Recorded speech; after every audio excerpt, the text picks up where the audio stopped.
High, আমি সানিয়া। প্রথমেই বলে রাখি, এই ভিডিওটা একটু বড় হবে, তাই তোমরা অবশ্যই শেষ পর্যন্ত দেখো। আশা করি তোমাদের ভিডিওটা ভালো লাগবে। আজ আমি বেরিয়ে পড়েছি আমার আপুর সাথে ঘুরতে যাওয়ার জন্য।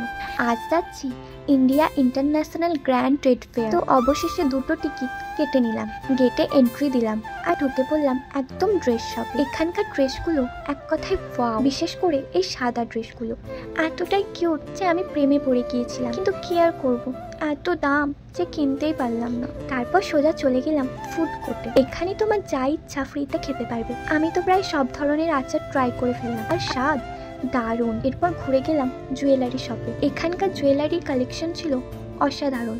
আমি আপুর হাতে একটা ব্রেসলেট পরিয়ে দিলাম। দেখো তো এই আন্টিকে কত ফর্সা, ক্যামেরায় তেমন বোঝা যাচ্ছে না, কিন্তু রিয়েল লাইফে সত্যিই অনেক ফর্সা। এরপর গেলাম বুক শপ, আর সেখান থেকে বেরিয়ে এক কার্টুনের সাথে আমার দেখা হয়ে গেল। ওর সাথে নাচও করে নিলাম। আর এই কাকুটাকে দেখো, কাকুটা যেন কি ঘুম পাচ্ছে। তারপর দেখলাম পাখির বাসা, আর চলে গেলাম কফি শপে। এখানে সব রকম ফ্লেভারের কফি টেস্ট করলাম, সাথে নানা রকম পাপড়, সবই ফ্রি। তারপর দেখলাম কত লাক্সারি জিনিস, দেখে তো অবাক হয়ে গেলাম।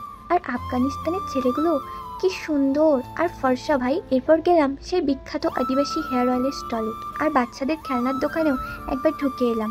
তো গাইজ, ভিডিওটা একটু বড় হয়ে গেল। তোমরা কারা কারা এই ইন্ডিয়া ইন্টারন্যাশনাল গ্র্যান্ড ট্রেড ফেয়ারে গিয়েছো কমেন্টে জানিও, আর যারা এখনো যাওনি তারা একবার ঘুরে আসো, তোমাদের ভীষণ ভালো লাগবে। আবার দেখা হবে পরের কোনো ব্লগে। আর ভিডিওটা কেমন লাগলো অবশ্যই কমেন্টে জানিও, এবং লাইক, কমেন্ট, শেয়ার করে দিও। তাহলে আজ আসি, চলো টাটা।